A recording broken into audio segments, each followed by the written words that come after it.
Assalamualaikum warahmatullahi wabarakatuh. Bismillahirrahmanirrahim. Alhamdulillah wa syukurillah wa la haula wa la quwwata illa billahil aliyil azim. Amma ba. Saudara-saudaraku kaum muslimin rahimakumullah dan para penyimak video ini dimanapun saat ini Anda berada. Kembali kita di sini menanggapin satu kesaksian murtadin ya, yang bernama Fatimah Sakdiyah ini. Orang ini katanya berasal dari Islam, kemudian dia menjadi murtad. Menjadi murtad itu kemudian dia mencoba berargumen-argumen yang pada intinya dia mencela, dia mencoba untuk menggiring opini terhadap syariat Islam, atau yang di dalam Islam itu termuat dalam rukun Islam seperti sholat, puasa, zakat, haji, dan yang utama adalah bersahadat. Nah, sebenarnya di dalam Islam itu sudah sangat jelas dan diterangkan sebelumnya bahwa Islam itu meneruskan ajaran agama sebelumnya yang ada sejak zaman Nabi Abraham. Jadi otomatis ajaran Islam itu sama dengan ajaran sebelumnya, hanya saja, saya garis bawahi, hanya saja menyempurnakan cara beribadahnya, cara penyembahannya itu yang disempurnakan. Akan tetapi dasar-dasar cara beribadah syariatnya itu sudah ada sejak zaman dulu. Nah, ajaran ini yang coba ditentang, yang coba dibuat digiring negatif oleh si murtad ini gitu loh. Nah, itu artinya dia berusaha untuk menghilangkan syariat itu, berusaha untuk mengkaburkan ajaran itu, padahal dia lupa gitu loh, bahwa ajaran dia sendiri pun sebenarnya di dalam Bible, di dalam kitab Taurat itu menyuruh beribadah ya, bersujud. Kalau dalam Islam sekarang disempurnakan dengan sholat, kemudian puasa, zakat, ke bait suci atau ibadah haji, itu semua dasar-dasarnya ada semua di dalam ajaran Islam yang mengikuti ajaran sebelumnya. Nah, ini namanya si murtad ini kacang lupa pada kulitnya. Mari kita dengar apa yang dia ingin coba tentang di sini gitu loh, tentang syariat-syariat yang sebenarnya sudah ada sejak dulu. Mari kita simak ya.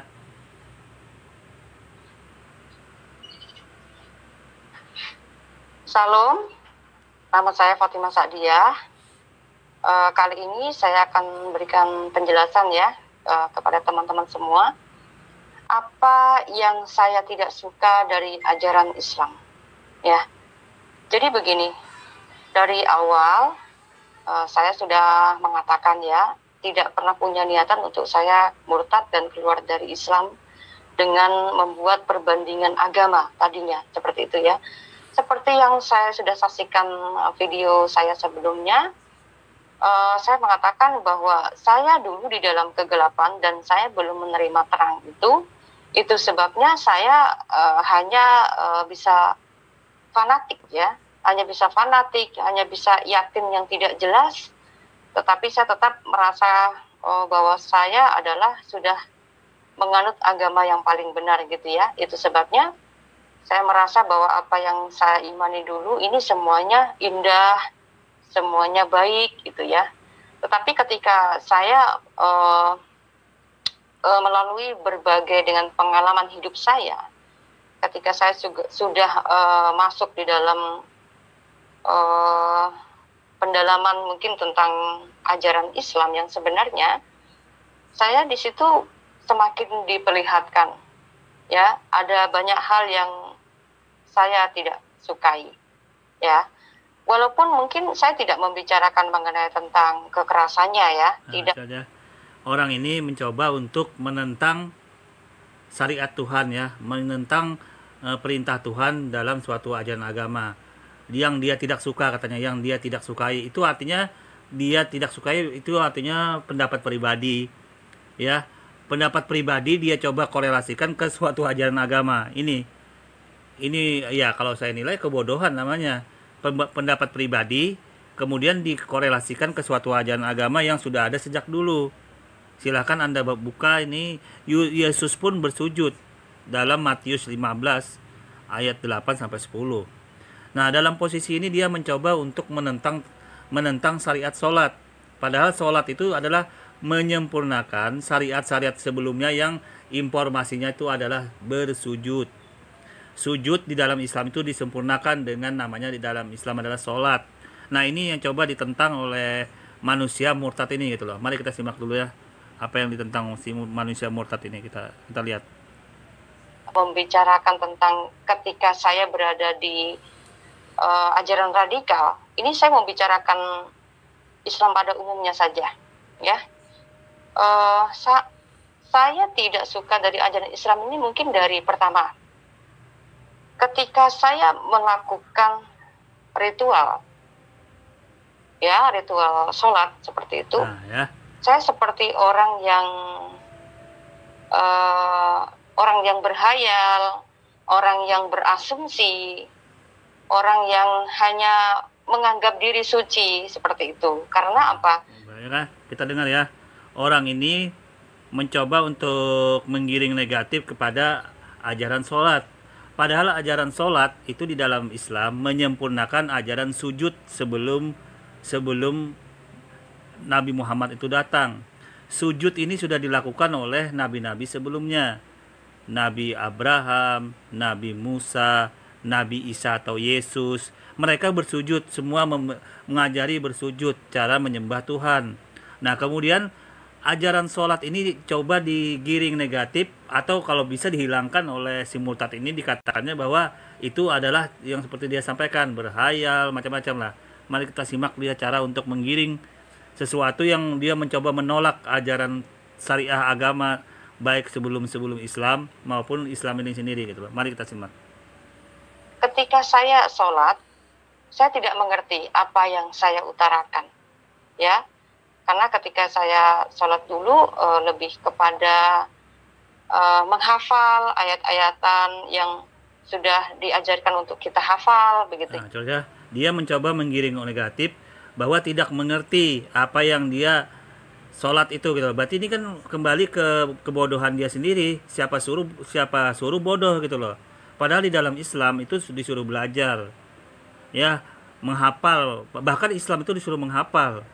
Kalau sudah menghafal, tinggal memahami artinya, maknanya dalam sholat itu.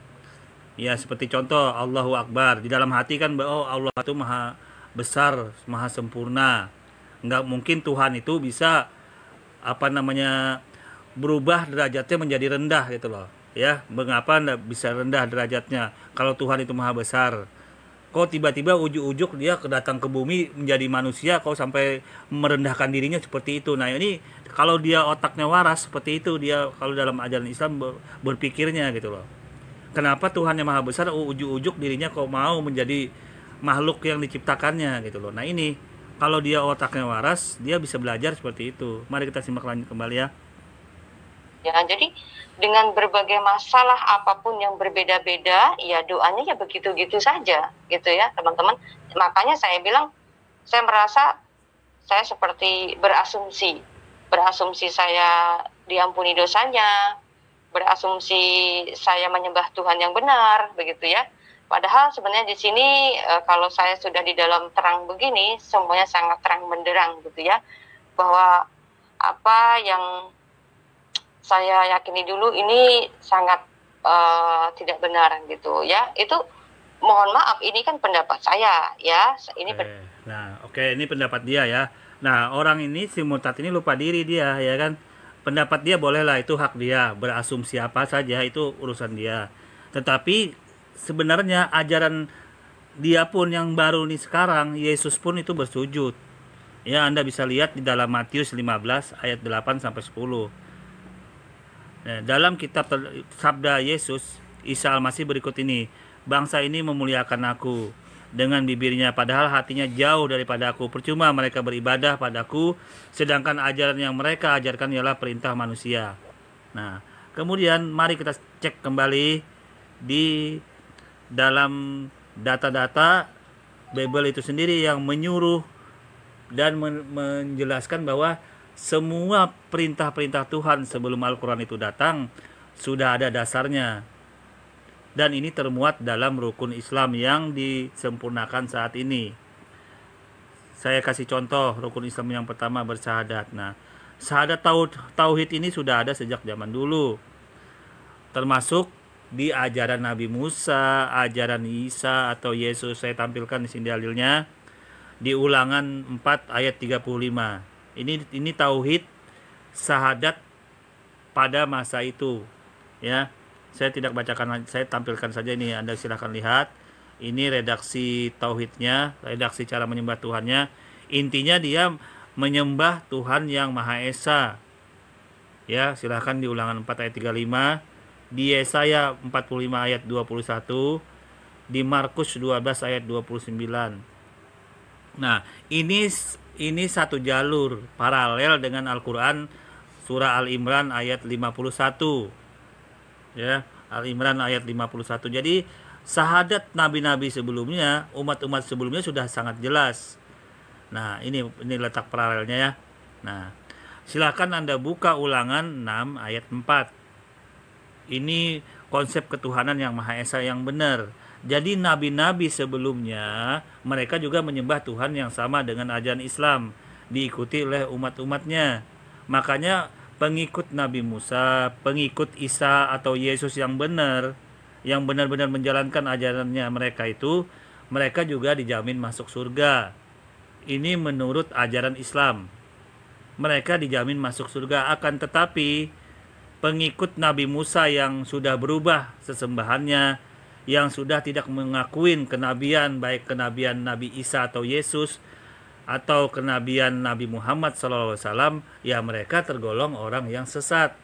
Begitu juga pengikut Isa atau Yesus yang tidak mengakui Tuhan yang Maha Esa dan tidak mengakui kenabian Nabi Muhammad SAW, juga dia termasuk orang yang sesat. Ini sudah dikonfirmasikan. Jadi kalau pengikut Nabi Musa yang menyembah sapi, yang menyembah Malkisedek, yang menyembah Nabi Musa, karena Nabi Musa itu hebat bermukjizat, bisa menenggelamkan Firaun, sampai disembah-sembah, sampai dikatakan dia hasil firman Tuhan yang jadi manusia, yang menjadi akhirnya bisa disembah juga. Karena Nabi Musa ini sakti, dia bisa membunuh Firaun, bisa menenggelamkan di Laut Merah Firaun dengan tentaranya untuk mati tenggelam. Karena dia diberi mukjizat. Makanya disembah-sembah oleh sebagian bangsa Yahudi, dijadikan Tuhan. Nah, ini yang ditentang oleh Al-Quran. Karena Nabi Musa itu saja yang bisa bermukjizat membelah lautan, tidak bisa diikutin oleh mukjizat yang lain. Akhirnya disembahlah Nabi Musa itu oleh pengikutnya. Ini yang ditentang Al-Quran, jangan disembah itu Nabi Musa. Begitu juga pengikut Nabi Isa atau Yesus. Berhubung Nabi Isa, Yesus ini bisa mengobati orang, bisa menghidupkan orang mati, dan berbagai macam mukjizat yang lain. Sebagian umatnya juga ada yang menyembah itu gitu loh, dijadikan Tuhan juga gitu loh. Nah, ini juga yang ditegur oleh Al-Quran. Jadi dalam hal ini Islam datang itu untuk mengembalikan ajaran kepada Nabi Abraham yang benar-benar hanif, benar-benar suci, mulia. Mari kita simak dulu obrolan orang ini ya.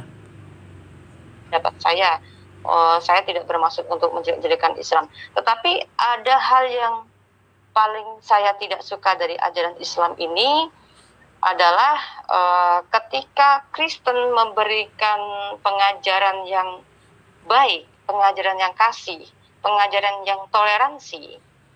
Di sini saya lihat mau Islam radikal maupun Islam yang biasa, ini terkadang justru menunjukkan intoleransi, ya.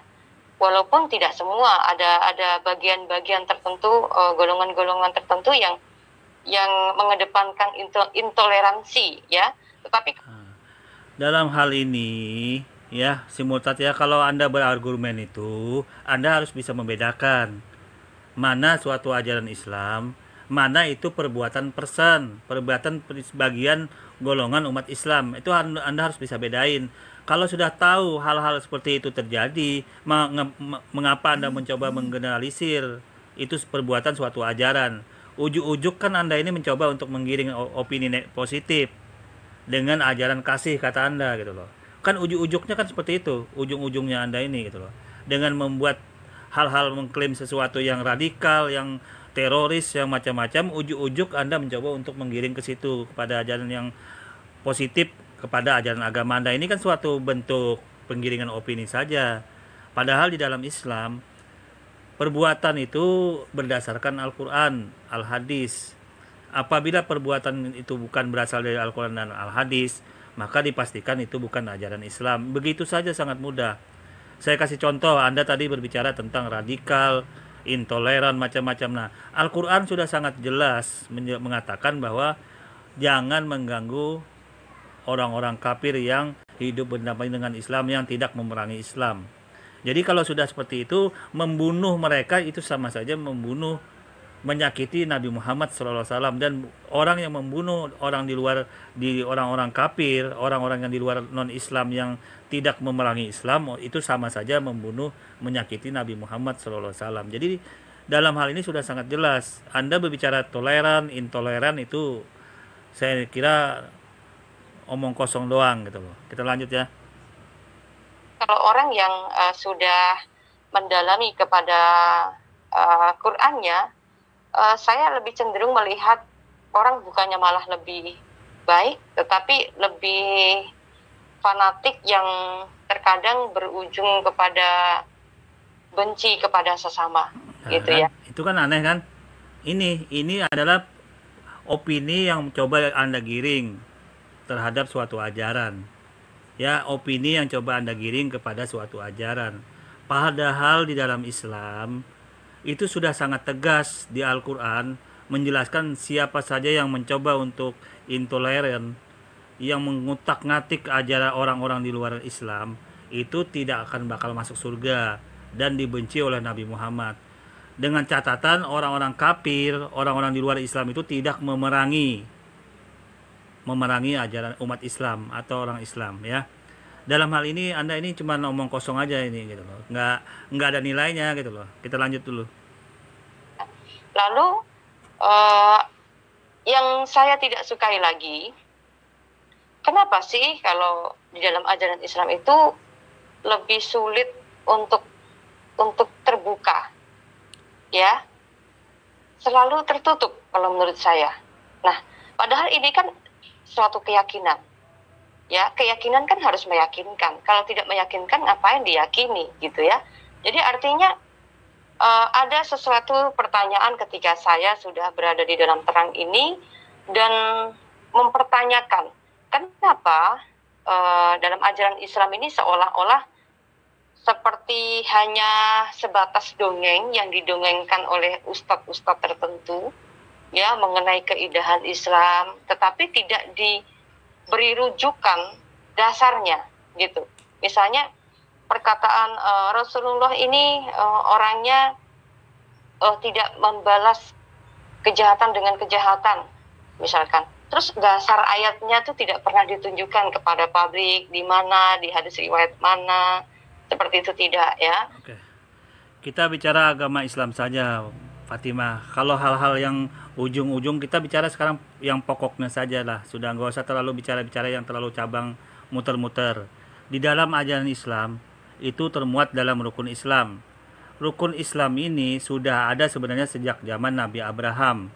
Ini dibuktikan dengan syahadat mereka juga di dalam Bible. Ya, silakan Anda buka Ulangan 4 ayat 35.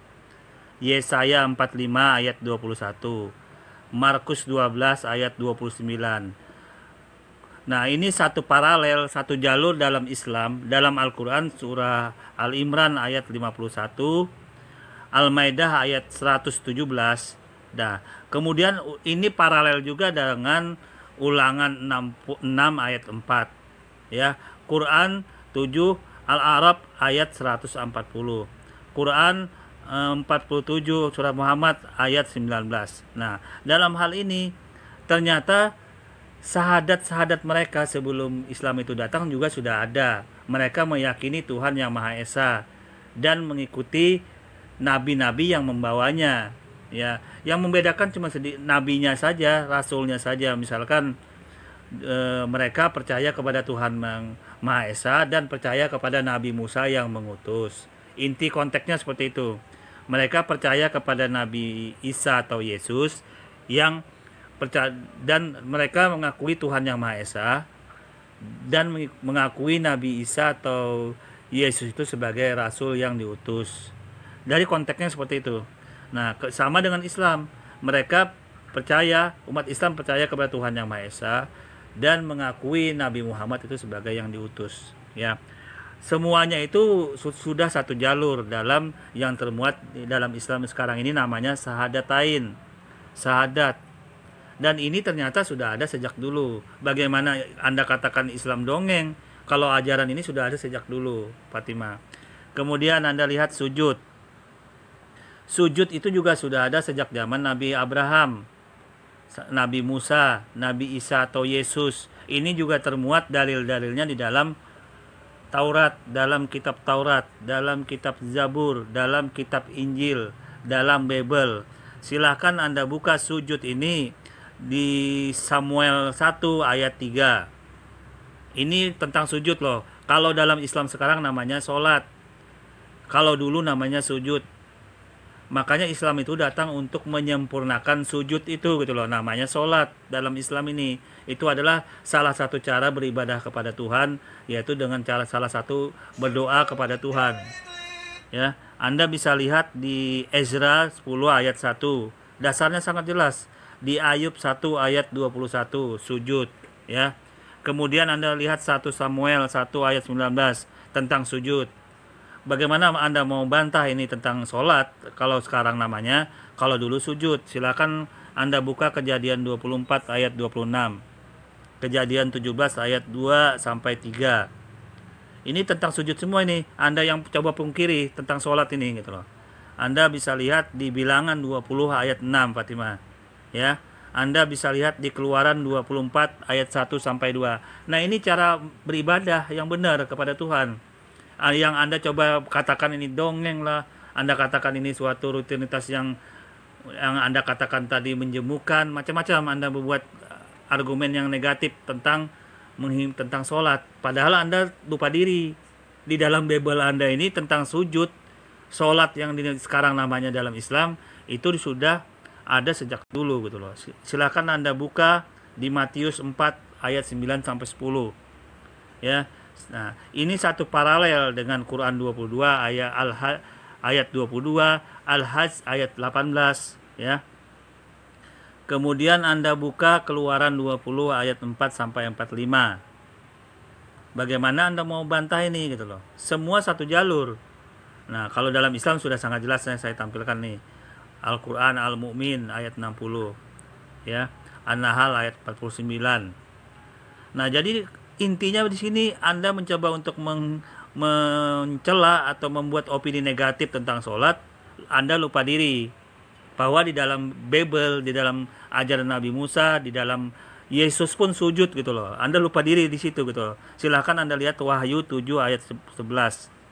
Ya, terserah Anda kalau memang ada ajaran yang tidak atau Anda nggak pakai lagi, itu hak Anda, itu urusan Anda, kembali kepada diri Anda. Tetapi saya membukakan fakta yang sebenarnya di dalam Bible, di dalam Taurat, yang coba Anda buat negatif, penggiringan negatif. Silakan Anda buka. Nah, ini kemudian coba Anda cek, Anda nilai sendiri gitu loh, ya. Anda bisa nilai sendiri di ajaran agama Anda yang sekarang. Menyanyi, ya, menyanyi itu kan ada ritual umat Anda sekarang, ya. Ya, menyanyi. Apakah menyanyi itu ada dasarnya di dalam kitab Anda gitu loh. Anda silahkan nilai sendiri gitu loh. Cara beribadah dengan menyanyi itu gitu loh. Itu harus ada dasarnya, dalilnya gitu loh. Memang kita disuruh ada sebagian dari Bible itu yang mengatakan puji-pujian. Apakah puji-pujian ini sama dengan menyanyi? Nah, tapi walaupun itu sama, Anda katakan itu, Anda lupa diri karena dalam Bible itu pun sujud itu sangat banyak sekali dalilnya yang mengatakan bersujud itulah salah satu berdoa dan menyembah Tuhan yang Maha Esa. Itu yang Anda harus tekankan.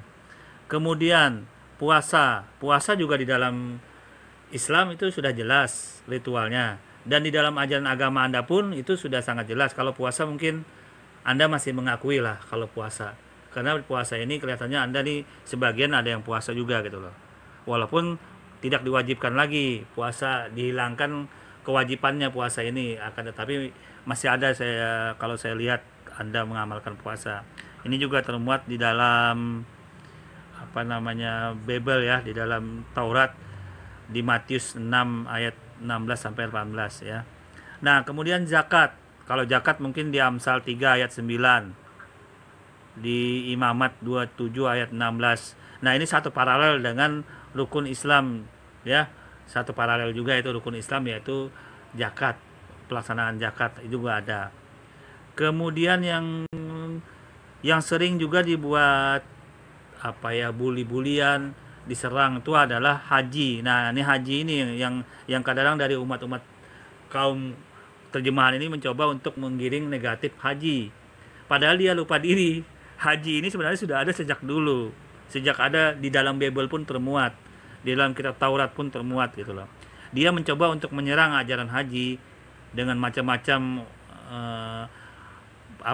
argumennya, masalah batu Hajar Aswad lah, yang macam-macam lah argumen yang negatif terhadap ajaran haji, padahal dia lupa diri. Nah, Anda silakan bantah Kejadian 21 ayat 19 sampai 21. Ini dasarnya tentang haji. Kalau di dalam dulu yaitu bait suci.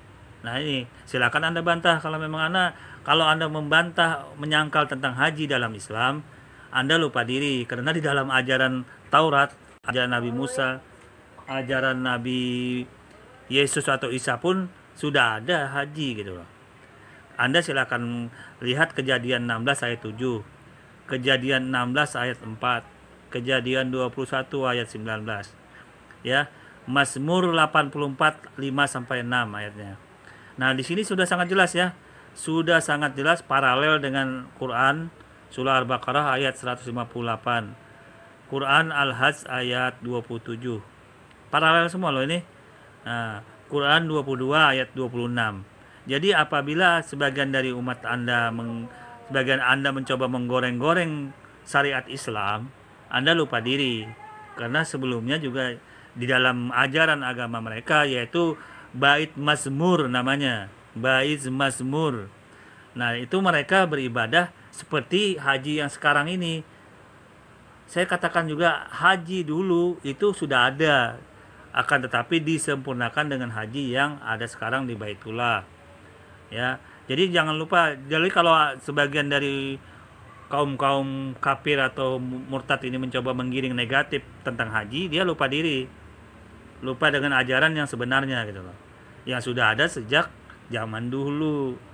Ya, sholat Nabi Musa dasarnya Keluaran 34 8 sampai 9. Itu sholat Nabi Musa.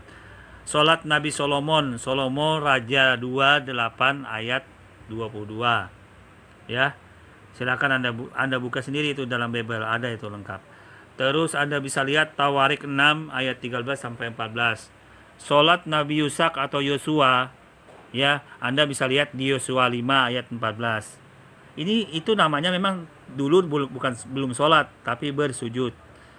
Anda lihat sholat Nabi Ayub atau sujud Nabi Ayub 1, silahkan ayat 20 sampai 21. Itu cara sholat mereka berbeda memang, tetapi sudah ada dasar-dasarnya. Begini loh kalau mau menyembah Tuhan, begini loh kalau mau menyembah yang Sang Maha Kuasa gitu loh. Dalilnya, dasarnya sudah ada gitu loh. Nah, silahkan Anda lihat sholat Nabi Isa atau Yesus Matius 26 ayat 39. Lihat Lukas 22 ayat 41 ya.